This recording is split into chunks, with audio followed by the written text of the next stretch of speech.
On continue dans notre étude, presque terminée maintenant. C'est l'avant-dernier message ce matin de ce formidable livre de Néhémie. Donc, on continue cette étude dévotionnelle et surtout, et je veux souligner surtout, pratique de ce livre-là. Et j'espère que si vous avez reçu mon message sur Facebook, que vous avez lu les chapitres 11 et 12. Je reconnais des chapitres inlisables, plein de noms presque imprononçables, mais qui, par contre, nous révèlent des belles surprises. C'est ce que nous allons voir ce matin.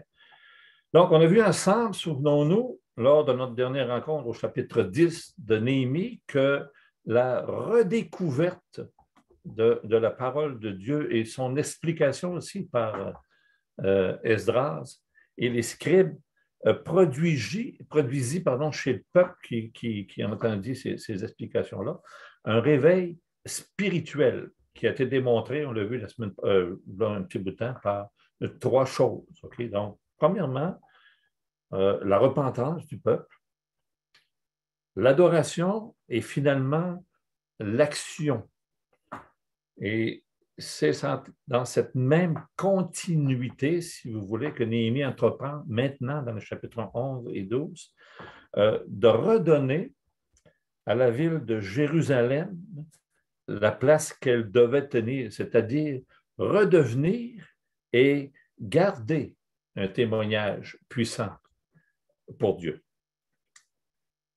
Mais il y a un problème.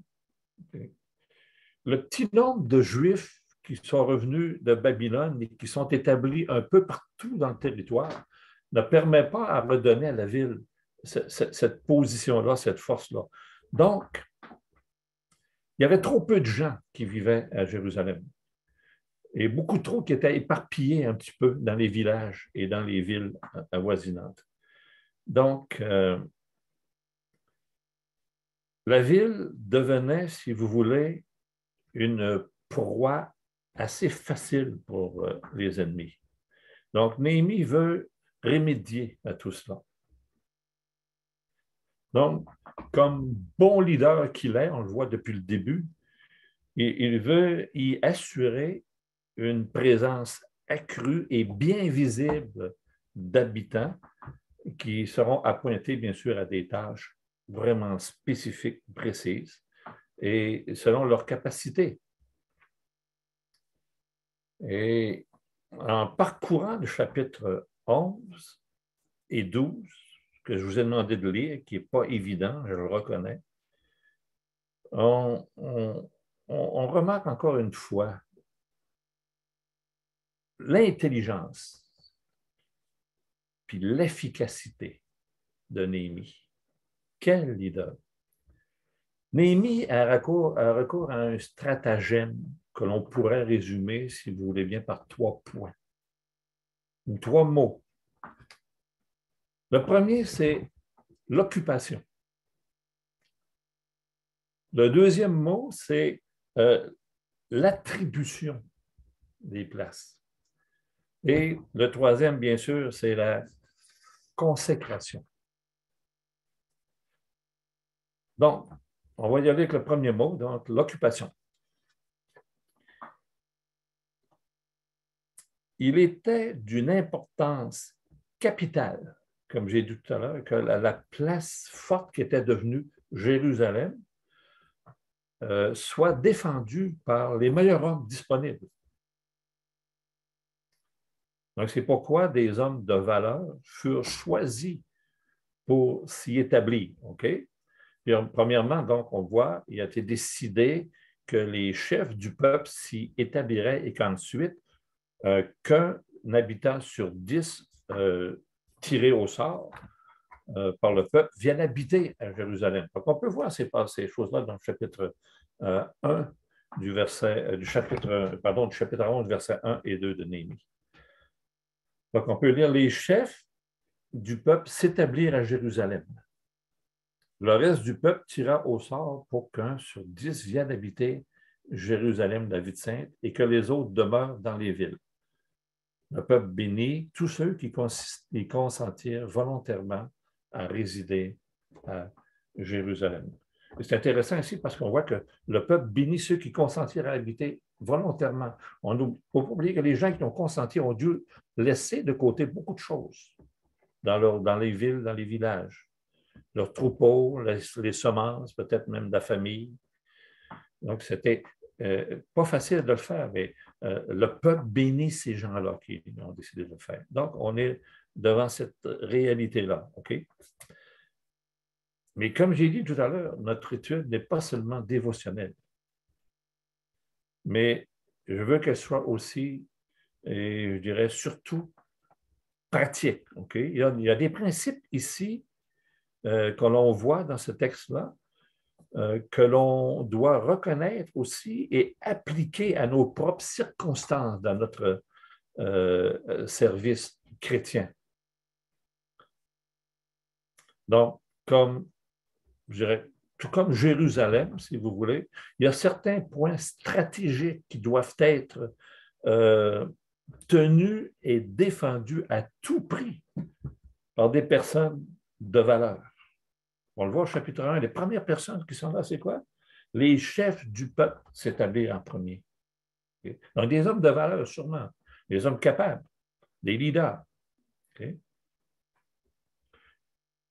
Et ces personnes-là, bien sûr, doivent, pour accomplir les tâches à laquelle ils ont été appelés, donc pour accomplir leurs tâches convenablement, okay, ils doivent être supportés par d'autres personnes qui acceptent avec joie aussi de servir. Dans d'autres domaines, c'est sûr, moins en vue, mais tout aussi indispensable. Hein? Donc, et bien sûr, selon leur capacité. On comprend ça. C'est d'ailleurs ce que l'apôtre Paul nous enseigne dans Éphésiens chapitre 4, verset 7, que je vous résume ici. Mais à chacun de nous, la grâce a été donnée selon la nature du don de Christ. Donc, ce qui veut dire, en fin de compte, c'est que Dieu a donné à chacun de nous un don particulier. Et ce que Paul voit un peu plus loin dans Corinthiens, il nous dit aussi, c'est que mettez donc, hein, chacun simplement, mettez au service les dons que vous avez reçus, que Dieu vous a donnés, sans arrière-pensée ni jalousie. Okay?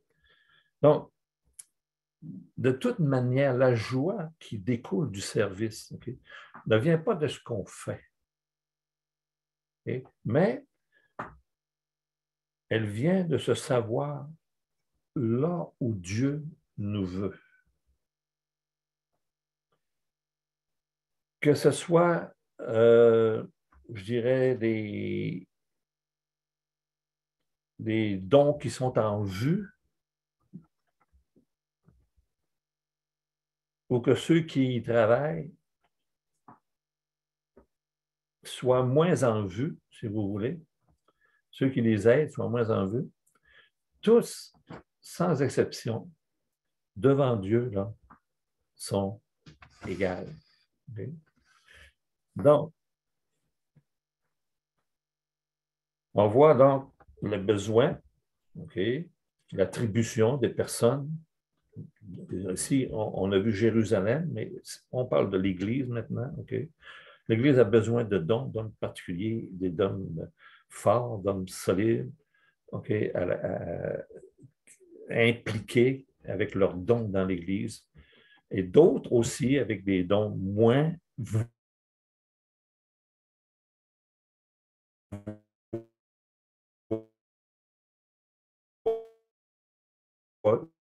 vus, moins voyants, les principes ici, deuxième mot dans ce chapitre. Béni doit aussi voir à ce que chaque personne qui s'établit à Jérusalem ait la tâche qui lui convient. Comme on dit chez nous, hein, chacun son métier, puis les vaches seront bien gardées. C'est vrai. Et c'est la même chose dans l'Église aussi. Et ici, j'aimerais souligner un principe que je considère très important. Un des rôles, ici, je ne m'adresse pas nécessairement aux anciens, mais ça s'adresse aux anciens de l'Assemblée. Un des rôles ou une des responsabilités des dirigeants de l'Église consiste à aider les frères et les sœurs à identifier leurs dons et ensuite à les encourager à faire partie d'un ministère qui correspond à ce ou à ces dons-là. C'est extrêmement important.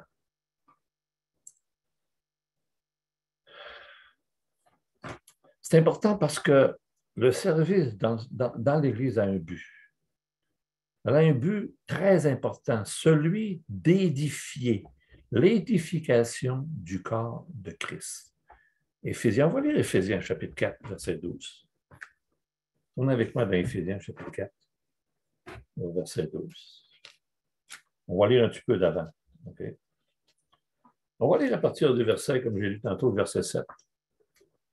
Mais à chacun de nous, la grâce a été donnée selon la nature du don de Christ. C'est pourquoi il est dit, il est monté dans les hauteurs, il a amené des captifs, et il a fait des dons aux hommes. Or, que signifie il est monté, sinon qu'il est aussi descendu dans la région inférieure de la terre. Celui qui est descendu, c'est le même qui est monté au-dessus de tous les cieux, afin de remplir toutes choses. Et il a donné les uns comme apôtres, les autres comme prophètes, les autres comme évangélistes, les autres comme pasteurs et docteurs, pour le perfectionnement des saints, et en vue de l'œuvre du ministère et de l'édification du corps de Christ, jusqu'à ce que nous soyons tous parvenus à l'unité de la foi et à la connaissance de Jésus-Christ, à la hauteur d'homme fait en Christ. Je n'irai pas jusqu'à la fin. Mais voilà le but, si vous voulez, voilà ce que Dieu a donné à l'Église et le but que les anciens ont aussi à trouver et à développer ces dons-là dans l'Église. C'est très important. Okay. C'est important parce que quand vous servez le Seigneur selon vos dons spirituels, vous pouvez accomplir, je dirais, des choses vraiment extraordinaires. Je le répète, quand vous servez selon vos dons spirituels, vous ne travaillez pas selon vos propres forces, mais vous travaillez par la puissance du Saint-Esprit en vous et vous édifiez le corps de Christ. Même si vous croyez n'être qu'une personne bien ordinaire, okay, vous pouvez accomplir des choses extraordinaires pour Dieu. Et c'est pourquoi Dieu nous a donné des dons spirituels dans ce but-là. Maintenant, saviez-vous que Dieu a donné à chacun de nous un don spirituel pour l'édification commune? Oui, vous saviez ça, n'est-ce pas? Mais savez-vous aussi que la plupart des chrétiens n'exercent pas ce don spirituel-là et que ceux qui le font, écoutez bien, et que ceux qui le font bien souvent dans un ministère qui ne correspond pas à ce don-là. Je vais vous montrer un petit dessin. Je vais essayer de ne pas me tromper. On va vous faire ça, la page. Ça va ici, comme ça. Comme ça et comme ça. Voilà. Est-ce que vous voyez bien mon petit dessin?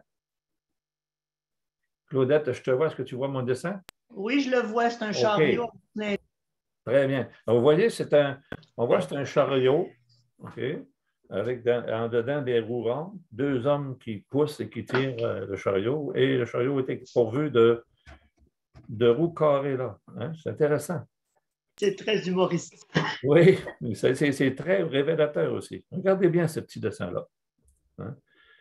Une personne qui exerce un ministère qui ne correspond pas à ses ou ses dons-là, est représentée par les roues carrées qu'on voit sur le dessin.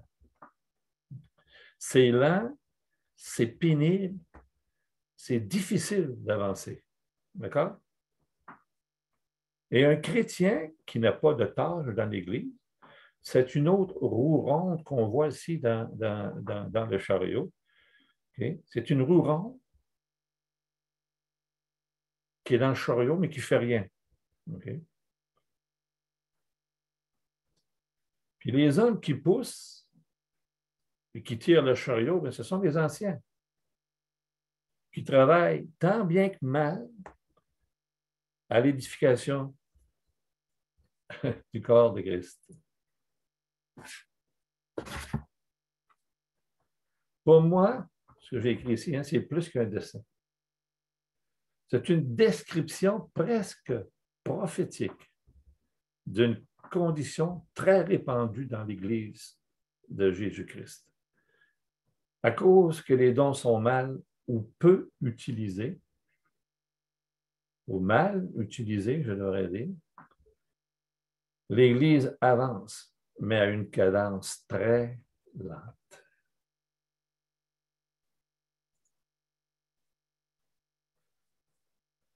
C'est clair, hein? C'est assez facile à comprendre. Okay.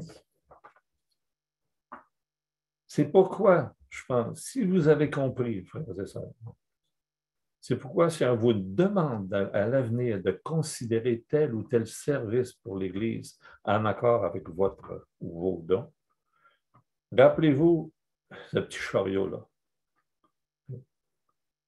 L'Église a besoin d'hommes et de femmes qui exercent leurs dons à la bonne place, okay, pour l'avancement de l'Église. Ce n'est pas juste aux anciens ou à votre gouvernement local de faire avancer l'Église. L'Église est un corps constitué de plusieurs membres à qui Dieu a donné des dons pour l'édification du corps. D'accord? J'arrête ici.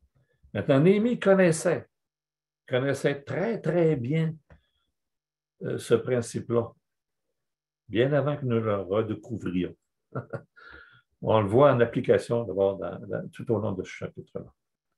Chacun recevait une tâche selon ses capacités.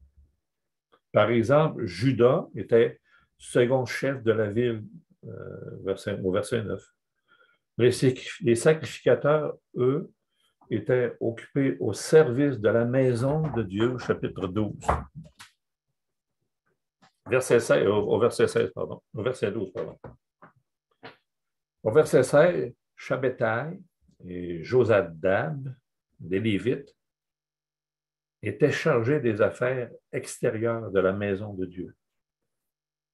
Au verset 17, Nathania, lui, garda les portes, etc., etc. Donc, on voit que chacun avait une tâche bien définie, bien précise, selon leur capacité. Maintenant, je vais m'arrêter au verset 22 et 23.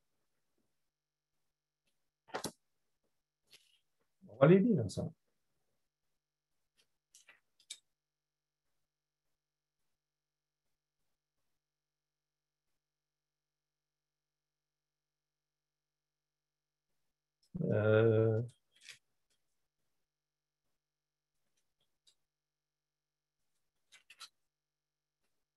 OK, excusez-moi, je n'étais pas dans le bon chapitre, excusez-moi.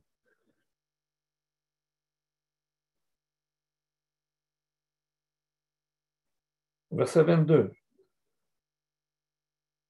Les chefs de Lévites à Jérusalem étaient Uzi, fils de Bani, fils de Ashtabai, et le Mattania, fils de Miché, d'entre les fils d'Azap. Les chantres chargés des offices de la maison de Dieu. Donc, ils étaient les chantres chargés de l'office de la maison de Dieu, car il y avait un ordre du roi concernant les chantres. Et un salaire fixe leur était accordé pour chaque jour. C'est intéressant ici.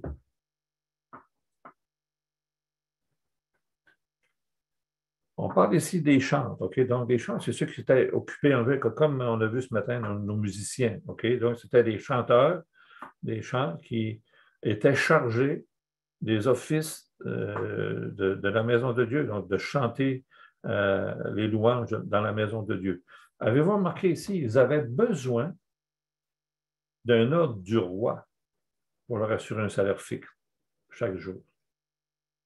Et c'est intéressant ici parce que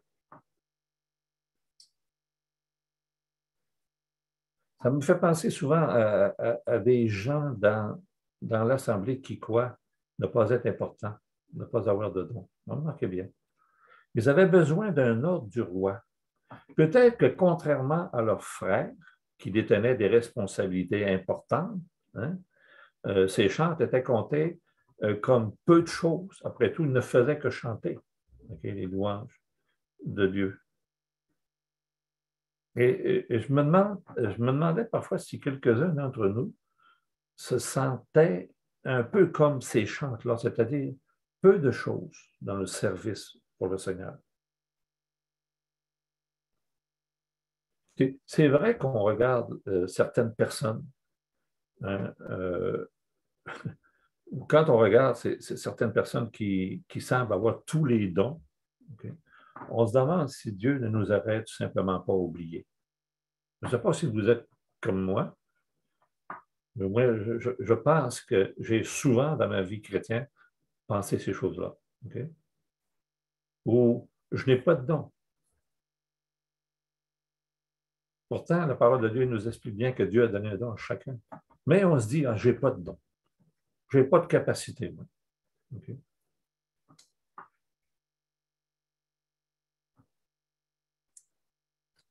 Donc, il n'y a pas de ministère.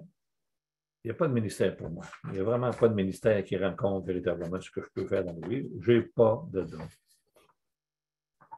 Mais souvenons-nous, frères et sœurs, que le plus petit service, comme par exemple, bon, passer le balai dans l'église, monter les chaises, hein, comme on a fait tant d'années, visiter les malades, encourager les frères et sœurs, l'hospitalité, exercer un ministère de prière, prier, ou même musical, est aussi important que n'importe quel grand sermon. Voilà. Mais par contre, en autant que les deux soient faits en accord avec la volonté de Dieu. Frères et sœurs, vous avez tous reçu un don de Dieu. Peut-être un grand don. On dit un grand don, c'est une manière de parler humaine. Un don plus visible, ou vous avez reçu un don moins visible. Mais Dieu ne regarde pas, Dieu regarde pas l'homme, Dieu regarde le cœur. Et ce qui est important, c'est ce que nous faisons pour Dieu soit fait dans sa volonté et en accordance avec notre don. Bien sûr, et si c'est le cas, ça va se faire avec joie et le corps va nécessairement être édifié. Maintenant, je crois que le secret de la réussite concernant ces deux-là, l'occupation et l'attribution, dépend d'un troisième mot qui est très important dans notre texte, la consécration. Je pense que ce dernier mot est la clé de la réussite. On va lire ça en verset 43. Chapitre 12.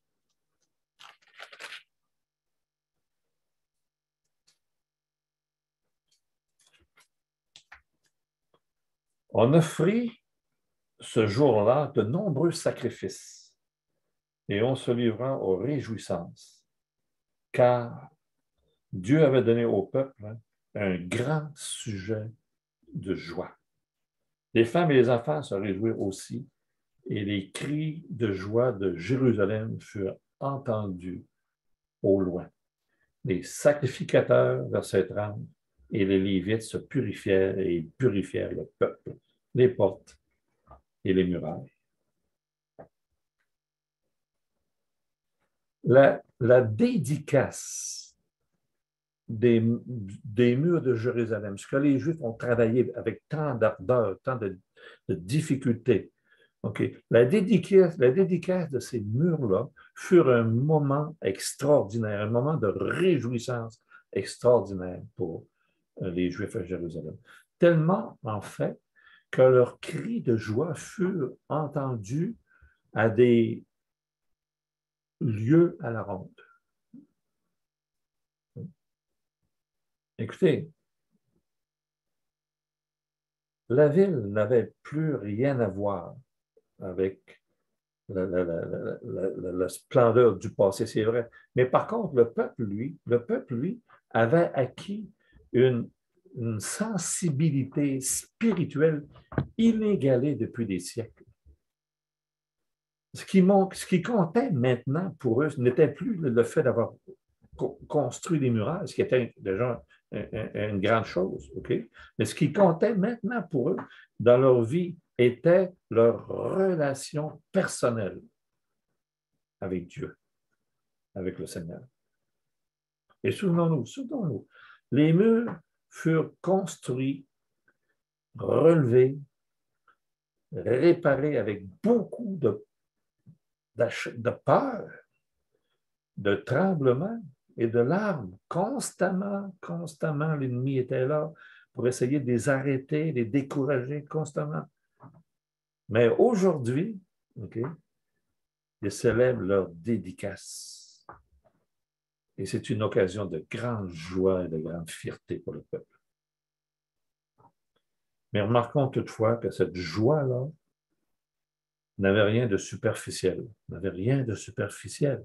C'était la joie du Seigneur. C'était la joie du Seigneur. Okay? Ceux qui sèment avec larmes, hein, moissonneront avec chant d'allégresse. C'est ce qui se passait là à Jérusalem. Vous vous souvenez, la dernière fois, j'ai parlé, lors de notre dernière rencontre, de ce que devait être un réveil. Ici, le peuple l'avait compris. Et il passe à quoi? À l'action. On voit au verset 30 que j'ai lu, tous se sont purifiés. Ce jour sacré est béni de la dédicace des murs ou des murailles de Jérusalem a touché tous les cœurs. Et cette journée, ou je devrais dire en cette journée, rien d'autre ne compte pour eux que d'honorer et de glorifier Dieu.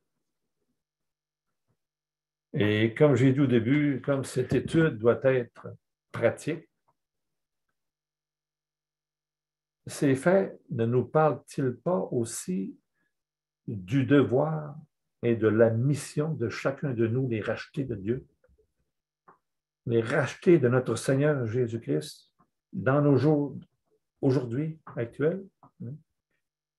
Écoutez, comme la Jérusalem de Néhémie, l'Église de Jésus-Christ est aussi aujourd'hui en mauvais état. Il ne faut pas se cacher, il ne faut pas se faire de peur. L'Église de Christ est en mauvais état.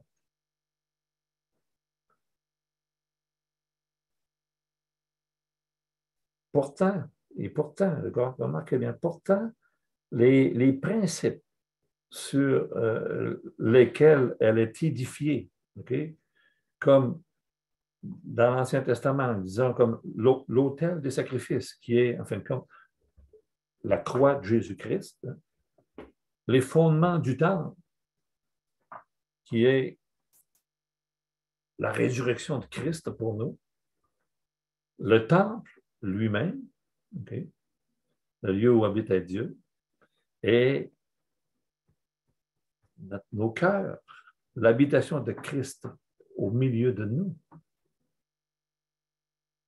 Et la muraille qui entoure la ville, dont je vous ai si souvent parlé dans ce message-là, dans cette étude-là, c'est-à-dire la muraille de notre âme, la muraille de notre famille, la muraille de notre assemblée, donc notre vie privée, notre relation familiale, notre relation de couple, nos enfants, notre fidélité, notre présence, notre fidélité financière, notre implication financière. Okay. En bref, la sainteté qui convient à ces deux demeures, le temple de l'Ancien Testament qu'on voit dans Jérémie, et l'habitation de Dieu en esprit, mon corps. Okay. Donc, la sainteté qui convient à de telles demeures n'est pas facultative, frères et sœurs. Elle n'est pas facultative. Elle est une obligation. Dieu ne s'attend pas à autre chose que notre sanctification, que nous soyons constamment au travail concernant cette sanctification-là. Elle est une obligation. Frères et sœurs, vous allez me trouver peut-être tannant, difficile, dur. Avons-nous encore dans nos vies des domaines qui n'ont pas encore été cédés puis consacrés au Seigneur? Des chaises gardées, là, des squelettes, des fois, qu'on appelle dans nos placards, là, dans nos armoires.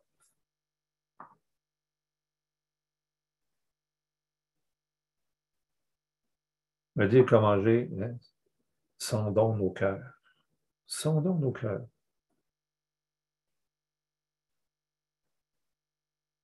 Et ici, dans Néhémie, remarquez, c'est le fun, il y a un aspect qu'on ne touche pas peut-être assez souvent dans l'Assemblée, mais qui est important de toucher puis de rappeler. Okay? Non seulement ici, les cœurs des Juifs furent touchés ce jour-là, mais aussi, remarquez, leur portefeuille. C'est drôle, hein?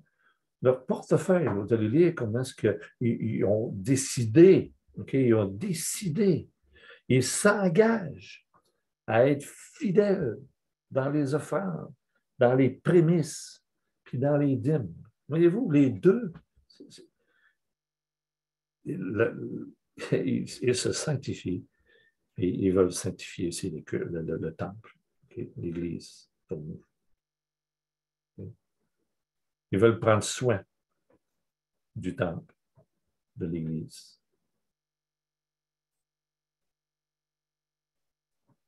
Mais j'en ai fait mention la dernière fois lorsque nous nous sommes parlé concernant la fidélité dans les offrandes. OK, frères et sœurs, est-on véritablement consacrés au Seigneur?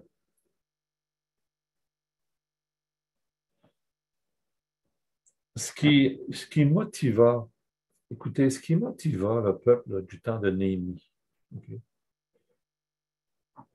ne nous motiverait pas aujourd'hui.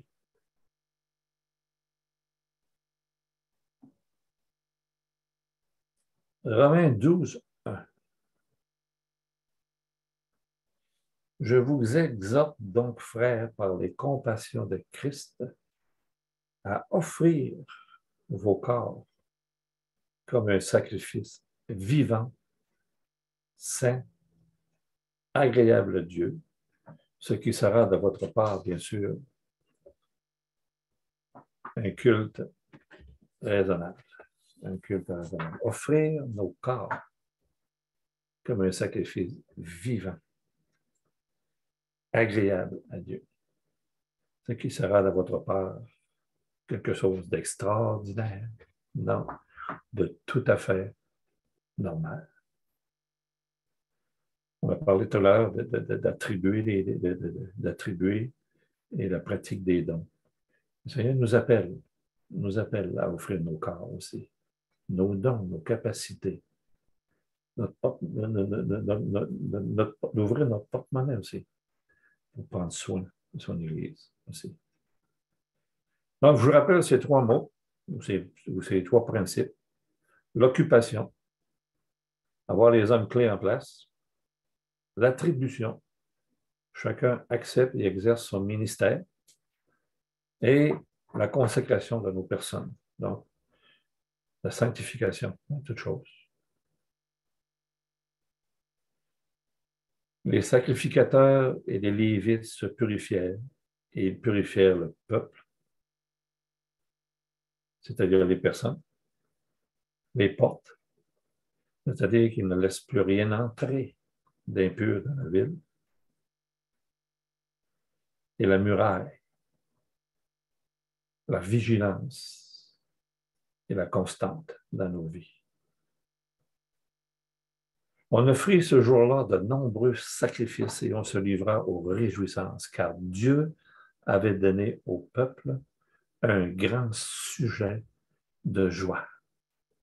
Hommes, femmes, enfants se réjouirent et leurs cris de joie furent entendus jusqu'au loin. Frères et sœurs, le temps passe, je sais, il est tard. Puisse-t-il en être aussi, frères et sœurs, dans notre vie? Puisse-t-il en être ainsi dans notre Église, frères et sœurs?